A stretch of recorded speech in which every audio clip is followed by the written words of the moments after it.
So when we bring this image in, we can see it's not looking so great. It's a little bit too dark. It's got a very cool mood, but a little bit too dark. So one of the things that I want to show you is that you can automatically set the white balance of this raw image by simply moving right here to this basic area of the processing side. And we're going to choose auto. And that allows you to automatically set the white balance of this image. Now in our image, we didn't see a lot because it looks like the white balance was already properly set for the lighting.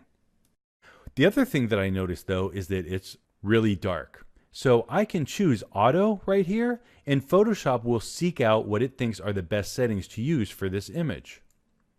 And you know what? Did a pretty good job. This image is looking great, but I always like to play around a little bit. And raw image processing is very, very powerful. There's a ton of settings.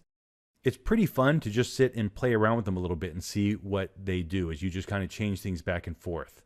And so like here, as I bring the highlights up, you can see that it's helping me get those whites a little bit brighter, but note that it doesn't change the overall. Look at the face isn't changing, but the shirt is really getting brighter or darker. So you can see that editing in RAW is very, very powerful. It's a great tool to use.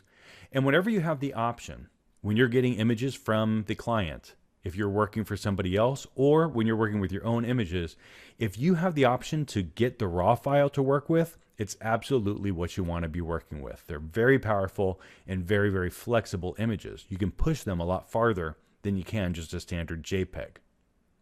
A RAW image is all of the information that the camera sensor saw. So even the stuff that's really, really dark, just like when we first saw it, this image looks really dark and you can really lose a lot of details up here in John's face. But when you click auto, look at that. It just restores the face. With a JPEG, it's a lot harder to do that, especially depending on the compression. It may be impossible to bring that information up because it just may have been thrown out. So play around with the settings and get the image looking the way you want. I'm going to bring it up just a little bit. And that's looking pretty good. As long as I'm in the general range, when I bring it into Photoshop, I can still modify a lot of these settings. So it doesn't have to be perfect. I just want to make sure that I get it close and I can get the details that I need. Also, when you're bringing images in, a lot of times it's better to bring them a little bit brighter than dark because it tends to be a little bit easier with digital images to darken them down a little bit and hide things in shadows. That's a little bit easier than Photoshop pulling details from shadows, like up here in the face. So I usually bring it in just a little bit brighter than maybe I want it, but I try to get pretty darn close. But when in doubt and I'm not sure, a little bit brighter, lean on the brighter side.